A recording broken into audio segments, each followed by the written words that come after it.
orang itu cara berpikir nuruti nafsu, itu yang bahaya. Makanya Quran ngritik ara'aita man ittakhadha ilahahu hawa. Orang yang cara berpikir itu nuruti hawa nafsu. Kalau zaman Nabi, zaman sahabat, zaman ulama itu enggak seperti itu. Sehingga cara berpikir itu mudah. Makanya kata Nabi absyiru ya ma'syaral muslimin kata. Kamu harus senang ya ma'syaral muslimin. Allah sekarang buka pintu langit yang sebelumnya enggak pernah dibuka. Dan Allah yubahi bikum malaikatah. Dan Allah membanggakan kamu kepada para malaikat. Kenapa? Umatnya Muhammad, umatnya Rasulullah Muhammad SAW, itu kalau sampean kepengen mati setiap saat itu baik, itu resepnya gampang kata Nabi. Addu faridotan wantadzoru ukhra. Jadi Allah memberitahu, ya Muhammad umatmu ini luar biasa. Jadi misalnya tadi kita sholat subuh, ditanya, Bahak kamu sekarang ngapain? Nunggu sholat duhur ya. Setelah sholat duhur ditanya lagi nunggu apa asar. Sehingga faman kanat hijratuhu ila Allah wa rasulih fa hijratuhu ila Allah. Jadi kalau ya sudah ini tak ijazahkan. Kalau setelah sholat subuh nunggu apa? Duhur. Setelah duhur nunggu. Sehingga ketika kita mati itu statusnya penunggu sholat. Tapi kamu kan enggak miskin. Kenapa? Penunggu kaya. Ya itu enggak masuk surga itu. Penunggu kemapanan. Berarti kan menunggu sesuatu yang seleranya nafsu. Beda kalau penunggu sholat. Berarti kamu di dunia menunggu ritual ibadah. Maka di antara ijazahnya Nabi apa? Addu faridotan wantadzoru ukhra. Melakukan satu fardu. Kemudian kita menunggu tugas berikutnya. Jadi niati saja setelah subuh nunggu apa? Duhur. Setelah duhur, meskipun kita di perapatan, apa? Nunggu asar. Ya. Tapi ya asar betul, jangan nunggu tok pas asar ndak. Jadi sebetulnya umat ini gampang sekali. Jadi di antara kebanggaan Allah, yubahi itu Allah bangga dengan malaikatnya adalah umat ini adalah addu faridotan wantadzoru ukhra, melakukan satu fardu kemudian menunggu fardu yang lain. Dari mengkhidmati kampus, ingin mengkhidmati masyarakat, dari satu masyarakat lokal Semarang menjadi sampai sekarang sampai Banjarmasin, Unisula mau bikin kampus di sana terus gitu. Dari satu tugas ke tugas yang lain. Makanya Islam diajarkan setelah satu tugas selesai, faida faruhtafan sok. Jadi sehingga hidup kita itu dinamis. Dari satu kebaikan menunggu kebaikan lain, dari satu kebaikan menunggu. Sehingga hidup kita ngapain? Nunggu satu kebaikan. Ini sudah masuk faman kanat hijratuhu ila Allah wa rasulih, fa hijratuhu ila Allah wa rasulih. Sehingga bayangkan kalau kita direkam Allah. Gusti kula ampun mati nak dereng sugih. Wis melarat puluhan tahun, sakit, nunggu sesuatu sing sifatnya nafsu, kepengin sugih. Sugih tok jak cukup. Tahu buruh wong sing tahu ngenyek ndekne lho, itu kan urung-urung wis dendam. Saya belum mau mati sebelum kaya dan buruhkan orang yang pernah melecehkan saya. Wis ngono akhirnya mati urung sugih. Berarti wis fakir matine hasud. Mau itu ngenes dunia akhirat kan kira-kira seperti itu. Kamu santai aja kalau fakir berarti meringankan hisab karena ada banyak harta. Yang mau dihisab papanya enggak punya apa-apa. Jadi saya mohon sekali ya, Islam itu mengawal kebahagiaan.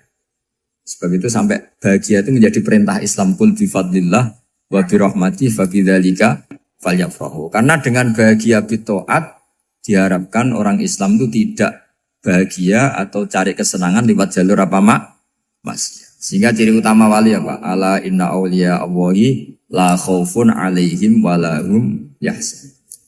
Sehingga ulama dulu itu rileks-rileksnya. Termasuk yang saya ceritakan tadi, Imam Ahmad, Imam Syafi'i. Itu melihat apa saja rileks. Ya tadi kalau disenangi orang ya barokah, punya kawan kebaikan. Nak dineng ya barokah dineng di gedingi tonggo rada utang, ngeranjuk tulung gitu. Jadi rileks saja. Masyhur itu Imam Syafi'i ngendikan waman asaa ilaika faqat atlakoka. Orang yang berbuat buruk sama kamu, hakikatnya adalah membebaskan kamu. Atlako itu apa? Membebaskan. Enak gak jadi hidup gitu? Kalau kamu kan enggak, kok gedeng aku salahku apa? Malah kamu ujub tuh, orang kok gak tahu salahnya. Kamu jadi suami, istrinya ngomel, kurang apa saya sebagai suami? Ya kurang banyak, enggak ganteng, enggak kaya, enggak ini. Malah kalau diterangkan malah parah toh. Ya sudah rileks saja. Kalau dia ngomel ya tadi, alhamdulillah dapat pahala tanpa apa? Biaya. Terus ngomel kan butuh energi, paling yang tidak kuat 3 jam. Nanti juga berhenti apa? Terus ambil nilai positifnya. Misalnya ngomel sama suaminya, bagus lah. Kalau ngomel sama tetangga malah kayak apa gitu aja udah. Jadi ulama dulu itu gampang sekali melihat melihat hidup. Rasulullah ya gitu, melihat hidup tuh gampang saja. Ketika tanya, ya Aisyah apa ada sarapan? Tidak ada ya Rasulullah, ya sudah saya tak puasa. Jadi enteng saja. Kadang-kadang beliau ingin puasa, ya puasa sunat, ada sarapan nggak jadi puasa. Rileks. Nabi itu rileks. Kalau ngajari kebaikan juga rileks. Nah sekarang itu banyak orang yang karena mungkin kurang baca, Islam tuh kayak menjadi aturan yang bengis, yang repot, yang mengekang. Itu tidak seperti itu. Yuridu wa bikumul yusra wala yuridu bikumul usra. Allah menghendaki agama ini mudah. Sehingga ada sahabat di Imami Mu'ad itu baca Baqarah. Sahabat ini pekerja petani. Mufarokoh ditinggal. Ketika Mu'ad lapor, ya Rasulullah ini ada orang munafik. Tengah-tengah sholat mufarokoh saya ditinggal. Yang disalahin itu tidak yang ninggal tapi Mu'ad. Afattanun anta ya Mu'ad. Kami itu tukang fitnah. Masa ngimami petani pakai surat Baqarah? Jadi yang disalahkan ini imamnya. Kalau kamu jadi imam, sholatnya ya yang cepat. Makanya terus banyak orang kecepatan karena tadi. Jadi Nabi itu enteng sekali. Jadi apa ya? Nabi itu beda dengan yang kita bayangkan beda. Nabi pernah ngaji di masjid, kemudian ada tetangga lewat pakai cangkul ke kebun. Semua sahabat gerutu. Ini orang tidak benar. Ada Nabi ngaji ditinggal saja ke kebun tidak ikut ngaji. Jawabannya Nabi tidak. Itu bagus itu ikut sunnah saya. Kenapa ya Rasulullah? Dia kerjanya nyari halal. Dan untuk menghidupi keluarganya itu juga ajaran saya. Sehingga yang ngaji ya ajarannya Nabi, yang nggak ngaji karena kerja mencukupi keluarga juga ajarannya Nabi. Segampang itu. Oh, kalau kayaknya kamu kan, wes gak roh akhlak kan gitu. Nabi rileks saja Nabi. Sampai bisa lihat itu di bab Fadhailul Kasbi. Makanya ini penting sekali supaya orang itu berpikir Islam atau mendakwakan Islam itu berdasar sanad ya yang muttasil yang pernah dilakukan Rasulullah SAW. Sesuatu yang dilarang Allah itu pasti madhar. Maka untuk melarang seseorang bergantung sama narkoba misalnya atau hal-hal yang bahaya pada fisik, itu satu tentu bagi ahlullah, tentu karena takut Allah. Tapi banyak masyarakat yang memang benar-benar bisa meninggalkan narkoba karena efek buruknya ganja. Bahwa itu mengakibatkan sakau, mengakibatkan tidak sadarkan diri, mengakibatkan kebangkrutan ekonomi macam-macam. Sehingga mereka benar-benar benci sama yang namanya narkoba. Jadi di antara manhajul Quran itu kalau mentakbih, memburuk-burukkan maksiat itu mesti dikritik innahu kana fahisyah. Innahu kana fahisyata wa maqta wa sa'a sabila. Innahu kana fahisyata wa sa'a sabila. Diulang beberapa kali. Sehingga dibutuhkan kecakapan untuk menganggap satu hal yang buruk itu fahisyah, sesuatu yang enggak rasional, sesuatu yang tidak positif, sesuatu yang pasti berdampak negatif. Sehingga kalau misalnya tadi dibacakan oleh Qori, kuntum khaira ummatin ukhrijat linnasi ta'muruna bil ma'ruf wa tanhauna 'anil munkar. Untuk berhenti dari kemungkaran itu satu takbihun litilkal munkar atau litilkal mungkarat, bahwa mungkarat itu kita cap, kita stigmasi bahwa itu buruk sekali. Seperti Nabi mengajarkan pemuda tadi, masa kamu suka ibu kamu digitukin lelaki lain, putri kamu, bule kamu, bude kamu, sehingga orang ini pikirannya termindset betapa buruknya zina. Sama seperti kita sukses memindset betapa buruknya narkoba, betapa buruknya bahan-bahan terlarang. Begitu juga seterusnya terus pengkhianat dan sebagainya. Tapi problem manusia adalah dia itu akan mencari kebahagiaan atau kesenangan sesaat. Maka caranya gimana?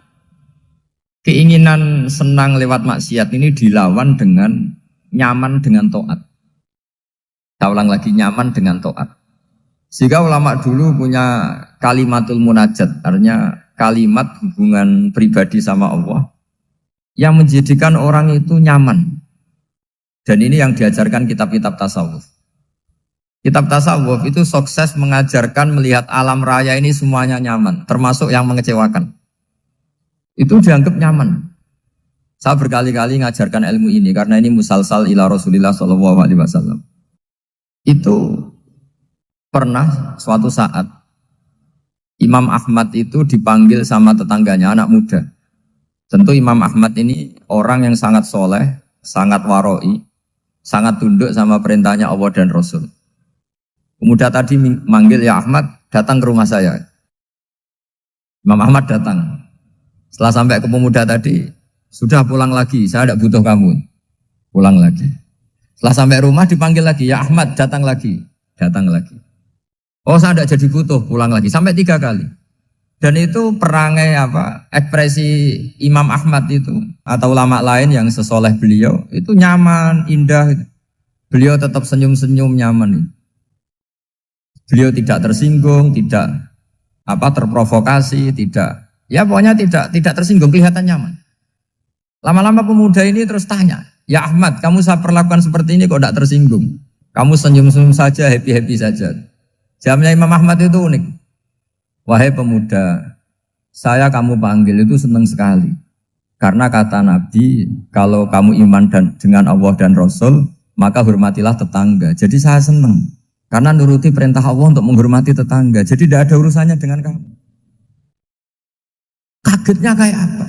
Jadi dipanggil tetangga ya senang karena melakukan perintahnya Allah dan Rasul, yaitu ikramul jar, fal yukrim jaroh. Disuruh pulang, kamu ingin saya pulang, ya saya pulang. Disuruh datang, ya saya datang. Jadi saya tidak tersinggung, saya tidak ada urusan dengan kamu. Urusan saya dengan Allah Subhanahu wa Ta'ala. Itu kalau bapak-bapak istrinya ngomel terus sabar itu ya bagus. Saya tidak punya urusan. Kalau kamu terprovokasi oleh istri, berarti kamu didikte oleh makhluk. Masa seorang rektor didikte makhluk? Kan tidak keren. Apalagi seorang Habib didikte makhluk, kan tidak keren. Yang bisa mendikte kita hanya Allah Subhanahu wa Ta'ala. Dan Allah mendikte kita, mengajarkan kita wa ashiruhunna bil ma'ruf fa in karihtuhunna fa asa an takrahu shay'an wa yaj'alallahu fihi khairan katsira. Jadi cara melihat istri kita bawel gitu atau cerewet, alhamdulillah ini ada pahala tanpa modal, cukup sabar. Kalau istri kamu sedang mesra, malah mintanya ke mall, malah biayanya tinggi. Murah mana dapat pahala dimarahin sama saat mesra minta ke mall? Milih yang pertama kan? Nah ya itu tidak usah modal. Ya gitu aja. Jadi kalau istri sedang marah, bawel, anggap saja ini rezeki. Dapat pahala tanpa apa? Biaya. Nah, kalau pas rukun malah nantang ke mall, biayanya malah tinggi. Jadi ulama dulu itu melihat dunia itu happy. Pernah Imam Syafi'i dikasih tahu, orang yang tadi nyium tangan kamu ya, itu di rumah menghujat Anda. Jadi dia sopan hanya di depan Anda, kalau di luar menghujat Anda. Jawabnya Imam Syafi'i lucu. Ya baguslah. Yang cerita ini kaget. Kenapa bagus ya Aba Abdillah? Kalau manggil Imam Syafi'i ya Aba Abdillah. Ya berarti saya masih wibawa, di depan saya tidak berani katanya. Jadi dipandang enteng saja. Jadi kalau kamu di depan kamu istri kamu tidak berani belanja, tidak ada kamu belanja banyak, anggap saja Anda wibawa. Jadi enteng saja. Pernah Imam Syafi'i dikasih tahu, separuh dari kampung Anda itu gak suka kamu. Ya baguslah. Kenapa? Oh nak rarukun malah bakal utang katanya gitu. Kira-kira yang utang itu yang rukun apa yang neng-nengan? Yang rukun. Jadi enteng saja. Masyhur itu makalahnya Imam Syafi'i. Waman asa'a ilaika faqad atlaqaka. Orang yang berbuat buruk sama kamu berarti membebaskan kamu. Kalau saya sedang nenengan sama Habib Hasan Toha Putra, beliau naik Alphard gak nawarin saya sah karena baru nenengan. Tapi kalau sedang rukun malah harus repot mana? Rukun sama ndak rukun? Repot rukun sebetulnya. Jadi Imam Syafi'i itu happy saja. Kalau sedang rukun sama tetangga ya dianggap rukun itu satu kenikmatan. Sedang tidak rukun ya dianggap satu kenikmatan. Jadi orang dulu itu serilek itu melihat dunia. Kalau kita kan enggak, ego. Wah saya ini suami kok dimarahin istri. Wah ini egonya bangkit. Padahal egonya bangkit itu ada kebodohan di situ. Yaitu seorang rektor didikte seorang istri, seorang makhluk. Apalagi kalau Anda daftar wali itu tidak akan jadi wali. Ini wali kok tunduk sama makhluk. Karena didikte apa? Makhluk. Maka Imam Ahmad ketika tetangganya bully gitu ya santai saja, beliau happy. Ketika pemuda tadi eskal janggal, kenapa kamu gak tersinggung ya Ahmad? Memangnya saya harus tersinggung gimana? Kan tak panggil tidak jadi, tak panggil tidak jadi. Hei pemuda, saya ini tidak punya urusan dengan kamu. Saya nuruti kamu karena perintahnya. Saya senang melakukan perintah Allah, harus berbaik sama kamu. Sampai 3 kali. Ajarkan Muhammad atau katakan Muhammad pada umatmu. Sebaiknya atau seharusnya mereka hanya gembira dengan melihat fadlnya Allah dan rahmatnya Allah. Ini harus kita pahami mulai dari konstruksi yang paling pokok, yaitu akidah. 2 ahwal. Ahwal itu 1 perilaku sosial. 3 mutammimat, sesuatu yang tidak pokok, tapi kita butuhkan dalam mengawal hidup ini. Saya beri contoh, itu sampai maksiat, itu karena cari kesenangan. Misalnya baru penat itu, ingin seneng, ada orang yang macam-macam lah, ingin melihat maksiat, apa itu pornografi, apa nyabu, apa macam-macam. Itu sebetulnya agama punya konsep yang luar biasa, yaitu seharusnya seseorang itu gembira. Gembira dengan ketaatan. Lalu pertanyaannya caranya gembira gimana? Gembira itu mudah. Jadi misalnya kamu sujud sama Allah Subhanahu wa taala. Terus cara berpikir begini. Ini sekaligus ijazah. Cara berpikir begini. Ya Allah, ini kata Sayyidina Ali, kafani izzan an akuna laka abdan wa kafani fakhron an takuna li rabban. Ya Allah, betapa sialnya saya andaikan saya jadi budak dari makhluk yang sama. Misalnya sampean itu seorang kiai atau rektor atau doktor atau orang terpelajar, kemudian kamu jadi budak atau hamba dari makhluk yang setara. Betapa hinanya saya. Maka kata Sayyidina Ali, ya Allah saya ini cukup bahagia, cukup bangga karena jadi budak, jadi hamba dari zat yang super atau yang maha super. Jadi kok Allah Subhanahu wa ta'ala. Sehingga ada kebahagiaan yang luar biasa karena menjadi hambanya Allah Subhanahu wa ta'ala. Setelah bangga dengan jadi hambanya Allah, maka kita akan malu. Malu misalnya kok saya bahagia itu nunggu melihat pornografi, melihat maksiat. Itu terus menjadi malu. Kenapa saya bisa didikte oleh hal-hal seremeh itu? Ya, kita malu karena didikte oleh hal-hal yang seremeh itu. Karena kita didikte oleh nafsu. Jadi izzatun nafsi, satu harga diri seseorang itu harus dihidupkan untuk hanya tunduk kepada Allah Subhanahu wa ta'ala. Sehingga Nabi itu melatih satu logika tarkul ma'asi. Nabi itu dulu ketika ada seorang pemuda yang ya karena mungkin pemuda ya, dia itu mau masuk Islam, tapi uniknya kata pemuda tadi, saya masuk Islam tapi asal dibolehkan bebas zina. Jadi ini agak sableng gitu. Jadi mau masuk Islam syaratnya dibolehkan apa? Zina atau free sex gitu. Karena orangnya agak hiper. Itu Nabi tidak langsung mengancam dengan neraka enggak. Ketika mau pamit gitu semua sahabat melarang. Mah itu jangan, kamu jangan suan Nabi, itu permintaan yang nggak masuk akal. Setelah lama ditahan, terjadi kegaduhan di masjid, Nabi dengar, itu ada apa itu? Itu ada pemuda yang mau masuk Islam tapi yasta'dzinuhu fi zina. Tapi mereka minta izin Nabi untuk tetap boleh zina. Kata Nabi, pemuda itu suruh masuk, suruh menghadap saya. Ketika menghadap Nabi, saya ulang lagi ketika menghadap Nabi, Nabi mengajarinya itu luar biasa.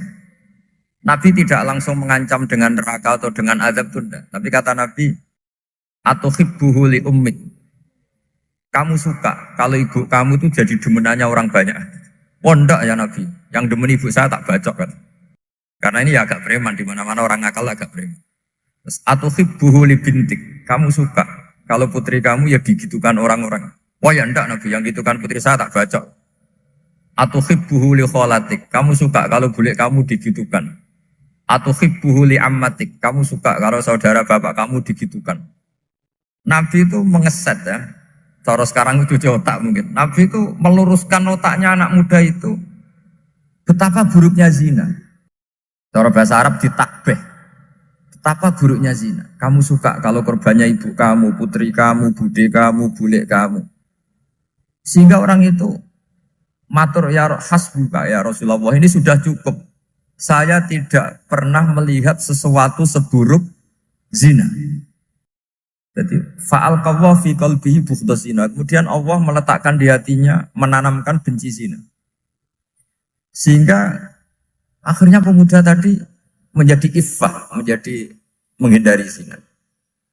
Artinya begini ya, ini mungkin yang lolos dari para kita sebagai dai, kita tidak belajar banyak tarbiyahnya Rasulullah Shallallahu Alaihi Wasallam.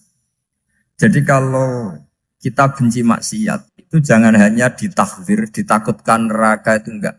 Jangan hanya itu. Tapi di logika. Jadi kalau kita menghindari maksiat, itu selain karena takut azab, itu ada logika.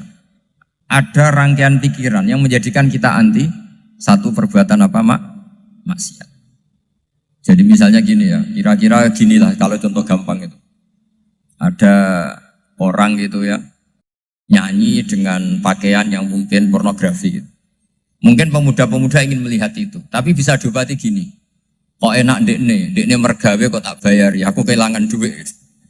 Meskipun dengan logika yang agak serampangan, yang penting menjadi kita ini punya harga diri untuk tidak tergantung hal-hal seperti itu.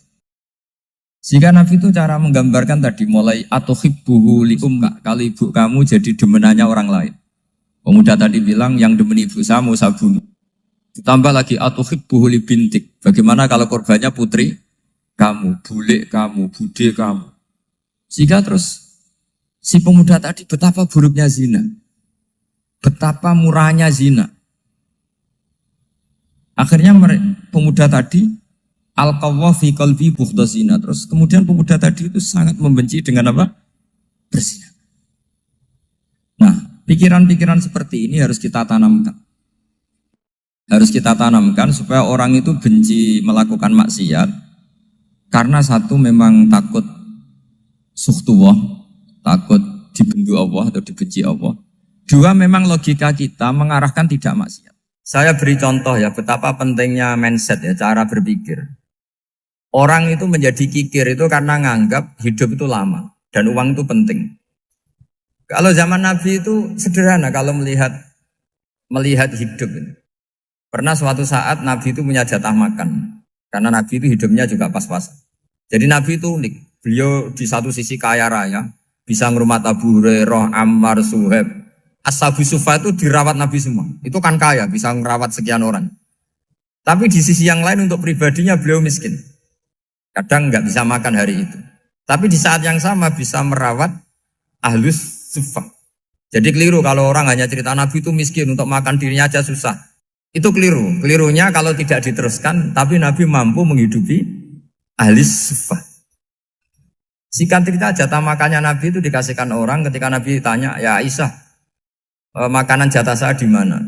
Oh ya Rasulullah, tadi ada orang minta tak kasihkan, maka makanan itu habis. Apa kata Nabi? Kamu salah Aisyah. Yang kamu kasihkan itu justru yang masih.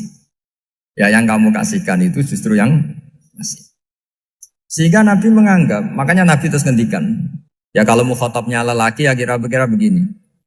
Wahallaka min malika illa ma akalta fa'afnaita walabista fa'ablaita. Terus hanya watasaddaqta fa'abqaita kata Nabi. Harta kamu ya kamu makan kemudian ke WC jadi kotoran atau punya pakaian mewah nanti rusak. Watasaddaqta fa'abqaita. Ada yang kamu sedekahkan yaitu yang abadi sampai akhir. Sehingga banyak pengusaha yang mencintai saya setelah tak ajari hadis itu. Misalnya punya uang 1 miliar karena dia spekulan atau pedagang rawan bangkrut, disedekahkan ke masjid 50 juta, yaitu yang abadi. Jadi kalau suatu saat bangkrut, dia masih punya uang 50 juta di akhirat. Jadi Nabi itu mengajari sedekah itu apa? Ya sedekah itu pengabadian uang. Kalau kita kan enggak, bilang sedekah itu nguras uang. Itu pikirannya setan, dan pikirannya orang Islam. Itu cara berpikir setan, bukan cara berpikir umat apa? Sehingga Sayyid Ali Zainal Abidin itu kalau ada orang minta, kemudian beliau ngasih, itu beliau bilang gini, marhaban biman hamala zati ilal akhirah. Matur nuwun nggih jenengan sembeto sangu kula nate. Jadi dianggap teller saja. Orang yang minta uang beliau itu dianggap tukang nyatet bank ini. Karena sudah ditabungkan. Ya sudah. Kalau kita kan enggak, wah pengemis tuh ganggu gini-gini. Kecuali pengemis profesi ya mungkin kita agak-agak enak. Karena zaman akhir itu ada pengemis apa? Profesi. Jadi repot. Terus tak beri contoh lagi kebahagiaan ketika kita milih Islam moderat. Islam kita diajarkan guru-guru kita, utamanya oleh guru kita Mbah Maimun. Saya juga sering ketemu beberapa ulama dunia, termasuk Habib Umar. Saya juga ikut sowan ke sini pas beliau sama Habib ini Hasan Toha Putra di sini sama orang-orang moderat. Itu cara berpikir juga luar biasa indah. Beliau pernah cerita ya, beberapa ulama lah, banyak yang cerita itu. Saya pernah diceritani seorang alim. Ketika ada orang ekstremis itu mau ngebom di tempat maksiat, kebetulan yang maksiat itu kebanyakan ya orang Islam, karena di negara yang mayoritas Islam. Ditanya sama Syekh Sa'rawi itu mufasir top di mana? Mesir. Ini mau tak habisin karena mereka orang Islam kok maksiat terus.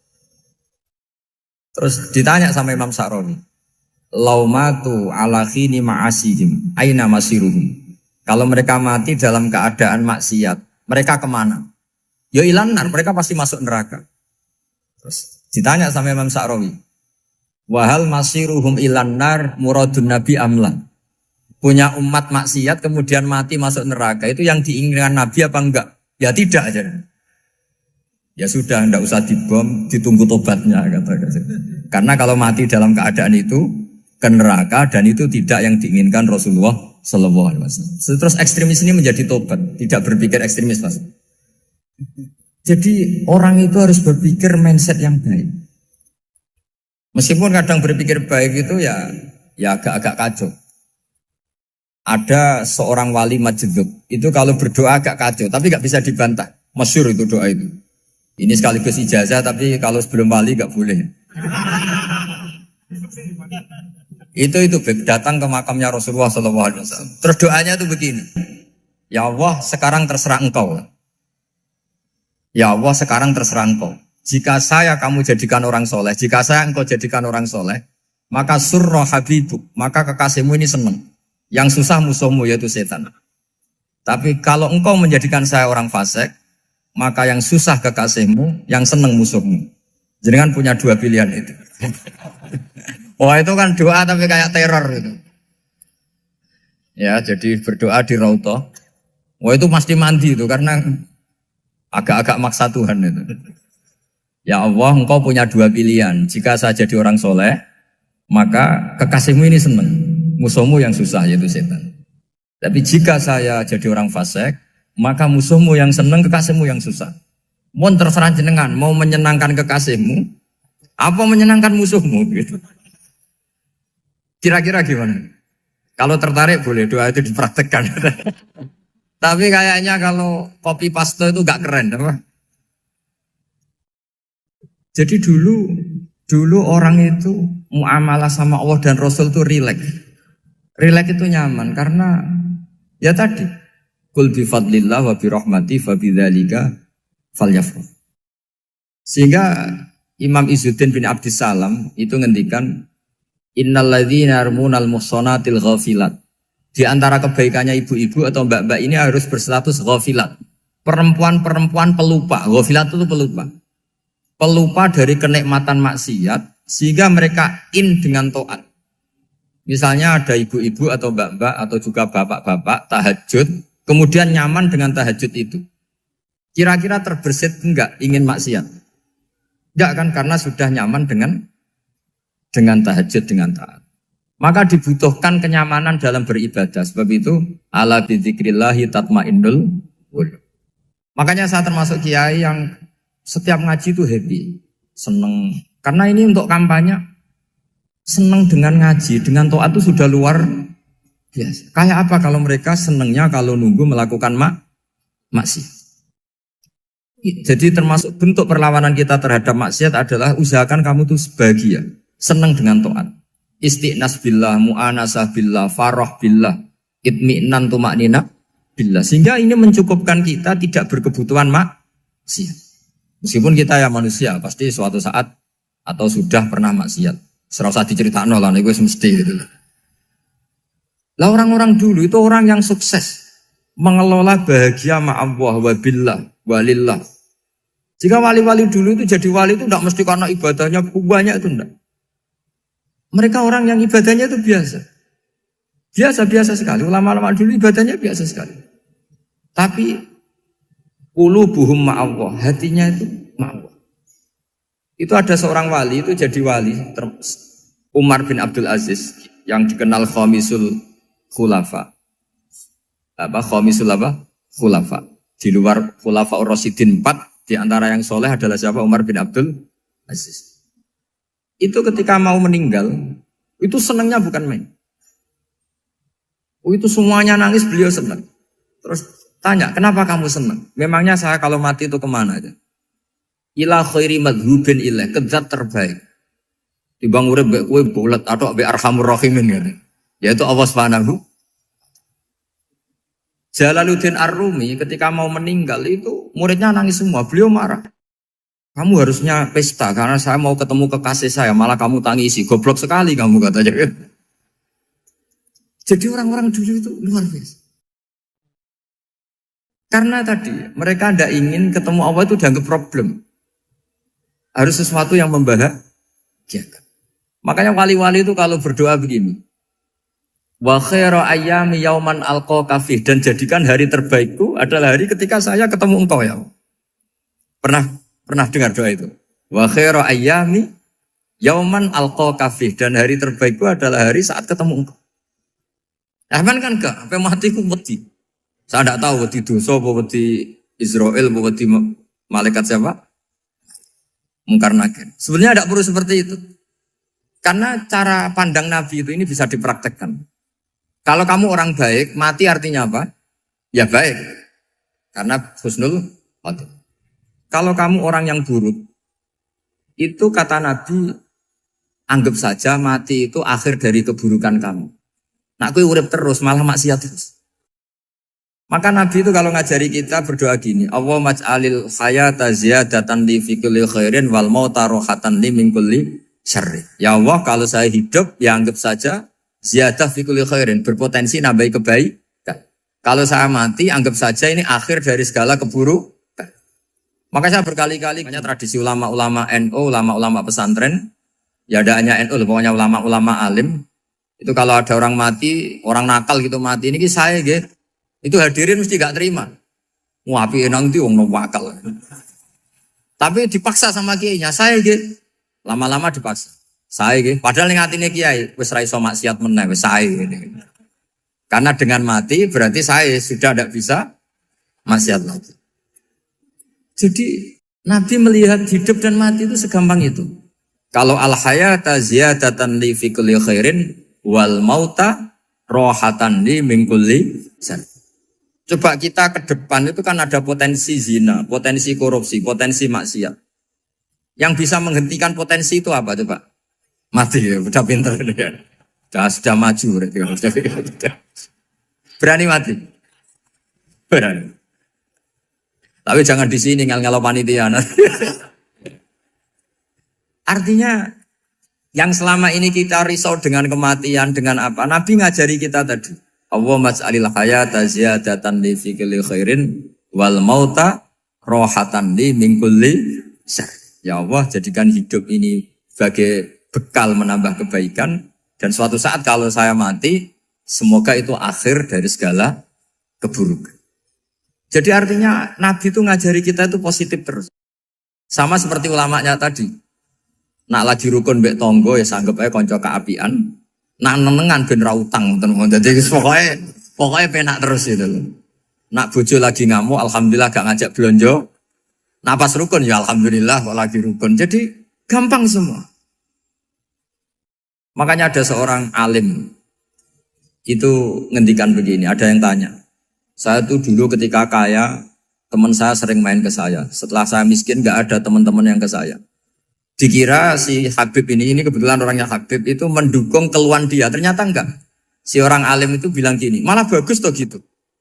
Kowe wis melarat buruhe wong. Ya sudah kamu miskin buruhnya orang lain. Misalnya tukang manol di pasar atau tukang becak. Kemudian teman-teman kamu datang, malah kamu malu tuh jadi tontonan. Bagus kalau mereka lupa, pas kamu miskin enggak ada yang lihat katanya. Jadi apa ya, dianggap enteng saja gitu. Akhirnya orang ini nggak jadi ngeluh. Selama ini kan kita ngeluh ya, ketika miskin teman-teman nggak datang. Coba kalau mereka datang pas kamu buruh bikin botol di orang lain, mantan bos buruh, malu gak? Milih datang kepada? Dah lah sudah bener itu. Jadi ulama dulu itu makanya sering baca biar tahu solusi hidup. Jadi ulama dulu tuh gampang sekali melihat kehidupan itu, gampang sekali, indah, gampang. Kebahagiaan ini pula yang harus kita latih dalam melakukan ketaatan. Tapi memang obsesi saya terbesar atau cita-cita saya terbesar memang setiap ngaji saya ingin orang mukmin semuanya itu bahagia. Dengan bahagia itu mereka tidak neko-neko ingin mencari kebahagiaan lewat jalur apa maksiat.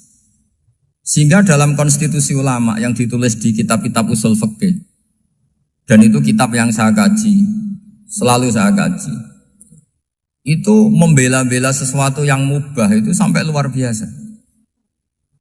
Karena melihat mubah itu, misalnya Anda tidur itu berstatus mubah, Anda bermain catur berstatus mubah, Anda rileks sama teman jagongan semalam dengan teman rektor atau dosen atau yayasan, itu melihatnya bukan mubah tapi tarkul maksiyah. Misalnya saya semalaman asik musamarah itu jagungan malam sama Habib Toha Al-Munawwar. Itu awang hitungnya bukan, wah ini jagungan ngalor ngidul tidak penting tuh enggak. Malam itu bahak tidak ke dugem, tidak ke tempat maksiat. Sehingga ada ulama yang mengatakan mubah itu enggak ada. Saya ulang lagi, mubah itu enggak ada. Kan umumnya ulama bagikan wajib, ya kan, haram itu. Terus diantaranya mubah, sunat, makruh. Ada ulama yang mengatakan mubah itu tidak ada. Kenapa? Logikanya begini, itsma min mubahin illa wa yatahaqqaqu bihi tarku haramimma. Karena tidak ada mubah yang Anda lakukan kecuali saat itu pasti ditinggalkannya sebuah keharaman. Misalnya Anda sedang jagungan sama istri di luar, di rumah, asik di rumah semalaman. Mungkin bahas hal-hal yang ringan. Mungkin melihat sinetron atau apalah yang ringan. Tapi di situ terjadi Anda meninggalkan ke tempat-tempat maksiat. Sekarang ninggal maksiat itu wajib apa mubah? Wajib. Padahal Anda sedang melakukan mubah. Nah itu dicatat oleh Allah itu tarkul haram, meninggalkan keharam. Jika masyhur dalam cerita wali-wali itu, Abu Yazid yang seperti itu ibadahnya pernah tanya, ya Allah lalu yang makomnya orang seperti saya siapa? Karena beliau semalaman ibadah terus. Sama Allah dijawab, ya yang tidur di pinggir kamu itu. Abu Yazid, lu kok bisa ya Allah? Dia kan tidur terus. Ya kan dia tidur berarti meninggalkan keharaman. Ngomong sing potongan tukang maksiat itu apik turu apik melek kira-kira. Apik turu. Timbang sama nak melek pola wis turu ae kira-kira gitu. Jadi gak usah dipaksa tahajud, dipaksa qiyamul lail itu. Iya kalau qiyamul lail. Kalau dapat informasi, kesini ikut saya, terus katut kan repot. Jadi perlawanan terhadap maksiat itu sebetulnya gampang dalam Islam. Karena tadi, gak ada sesuatu yang mubah kecuali saat dilakukan berakibat meninggalkan keharaman. Mudah sekali. Jika banyak orang jadi wali itu karena melakukan mubah. Itu ada orang jadi wali itu karena sering makan. Ya makan-makan biasa itu. Karena ketika makan, ya Allah, betapa doifnya saya. Katanya saya presiden, katanya saya rektor, saya kiai. Ternyata kalau nggak makan tuh lemes. Apa hebatnya makhluk yang bergantung makhluk yang lain, yaitu makanan. Nah karena seperti itu terus dia al-laja'illallah, terus dia sungkeman ning Allah. Betapa lemahnya saya. Sebab itu ketika Quran mengkritik dan dengan tanda kutip kemungkinan Tuhannya Isa bin Maryam, itu ngeritiknya sederhana Quran itu. Mal masih ibnu Maryam illa rasul qad khalas min qablihir rusul wa ummuhu siddiqah kana yaqulanit ta'am. Isa itu tidak Tuhan, wong dia makan. Kamu kebayang nggak misalnya punya Tuhan, wah tadi Tuhan mampir ke rumah saya, dia lemes. Setelah tak kasih makan sehat lagi gitu. Itu kan nggak kebayang. Tapi Tuhan marung di rumah saya, lemes tak gratisin, kayaknya tidak punya uang gitu. Setelah makan, wah gairah lagi. Kebayang nggak punya Tuhan seperti itu. Sehingga Quran kalau gojlok sederhana, karena yakulanit ta'am. Sehingga wali-wali itu kalau makan itu sadar lemahnya dirinya, betapa dirinya tergantung makanan. Sesuatu yang tergantung itu artinya tidak hebat, tidak Tuhan. Jadi untuk menjadi wali, untuk menjadi dapat ridhonya Allah itu sebenarnya sederhana. Termasuk ada cara jadi wali yang agak kacau, tapi ini ya benar, asal niatnya benar. Misalnya Unisula besar, ya kurang besar lagi. Kita sudah punya uang, kurang banyak uang lagi. Itu Nabi Ayub. Itu kan seorang nabi. Pernah diuji Allah, ini ada di Sahih Bukhari. Nanti kamu tanya, hadisnya Sahih enggak? Ini ada di Sahih Bukhari. Kadang orang kota itu aneh. Enggak ahli hadis tapi tanya, Sahih enggak? Padahal andai kan dibodohi Sahih, ya ngandel saja. Jadi kadang ya aneh. Oh enggak tahu kok tanya. Itu Nabi Ayub itu sudah kaya, pas itu sudah kaya. Bukan cerita yang masih miskin, memang sudah kaya. Beliau di kamar dihinggapin satu belalang dari emas. Setelah belalang itu dikejar, ternyata yang jenis itu banyak, semuanya dari emas.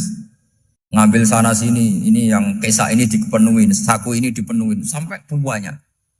Sama Allah digojlok. Kamu itu nabi saya.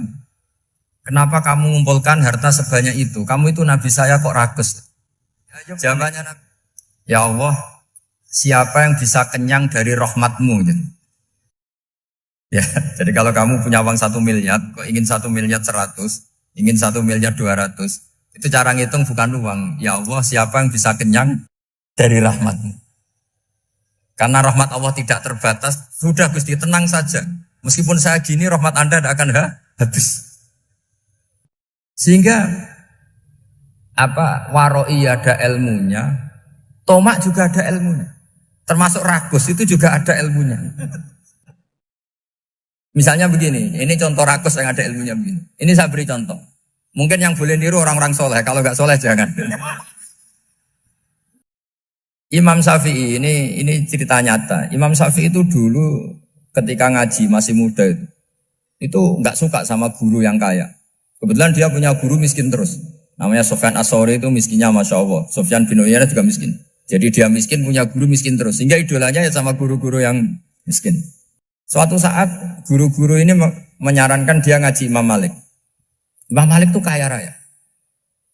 Itu babutnya Imam Malik kalau diinjek itu mata kakinya tidak kelihatan saking halusnya. Kalah Indonesia kalah. Itu Imam Malik tuh gaya. Kalau ngaji di kursi tinggi terus pakai bukhur itu, pakai jubah Arab yang mahal. Pokoknya mewah kali Imam Malik. Terus dia mulai ini kiai kok kaya. Kemudian setelah beliau alim tanya, saya harus ngaji siapa setelah ilmu jenengan habis kira-kira gitu. Kata Imam Malik, sudah kamu tidak usah perlu ngaji saya, kamu sudah alim alama. Terus Imam Malik datang ke Baki. Zaman itu Baki itu semacam kayak rentalan ya, semacam Grab lah kalau dulu itu.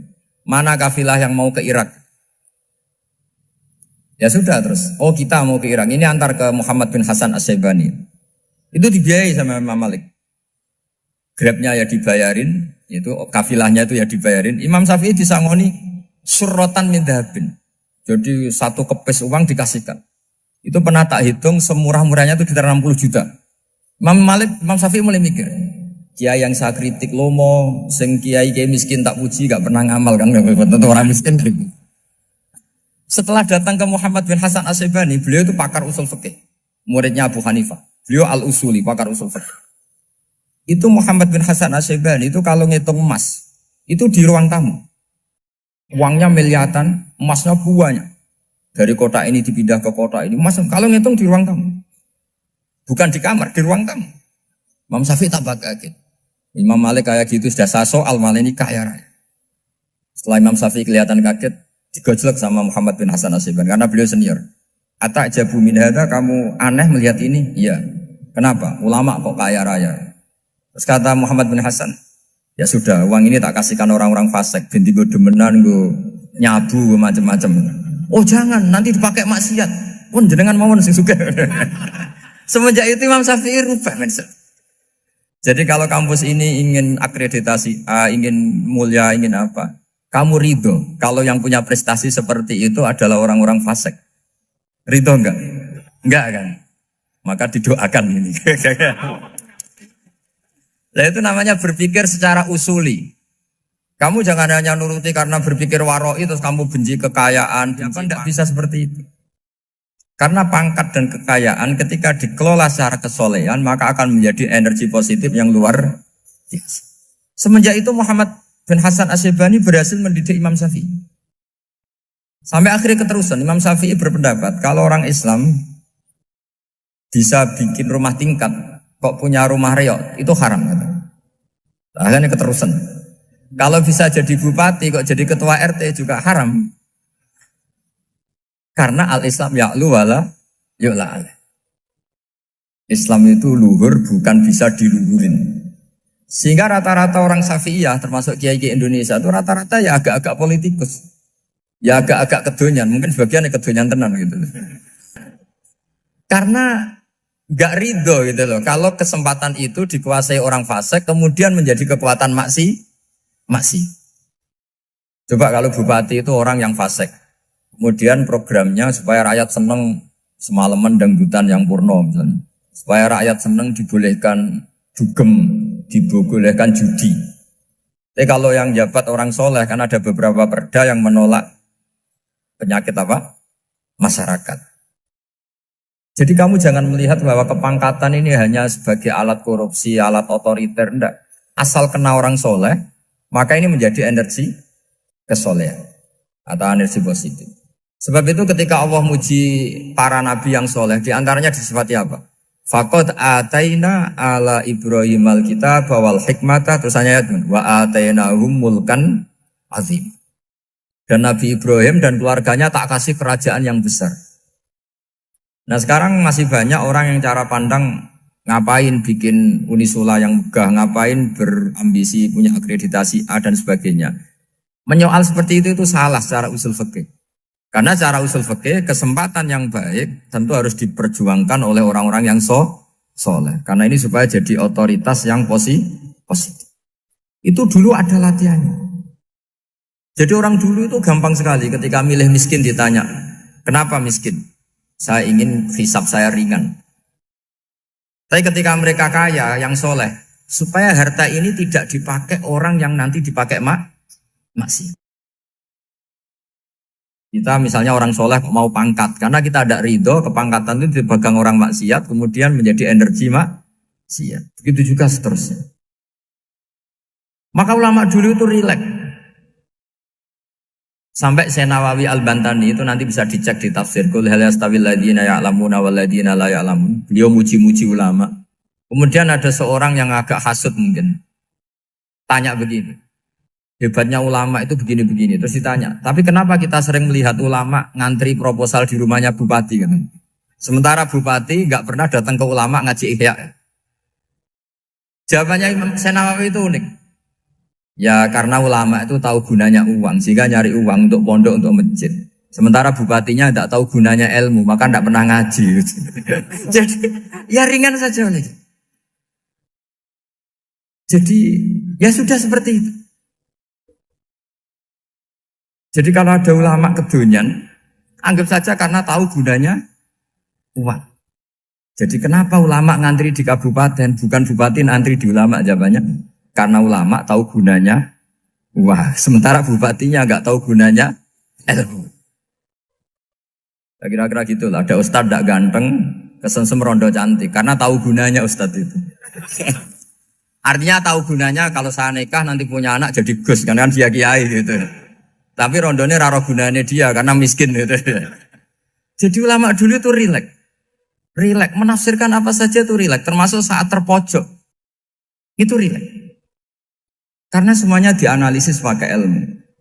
Sehingga ciri utama wali itu apa? Ala inna awliya Allahi la khaufun alaihim walahum yahzanun. Enggak ada rasa takut, enggak ada rasa gampang. Karena melihat sesuatu itu gampang saja. Saya ulang lagi, melihat sesuatu itu gampang saja, ringan. Semoga barokah. Assalamualaikum warahmatullahi wabarakatuh.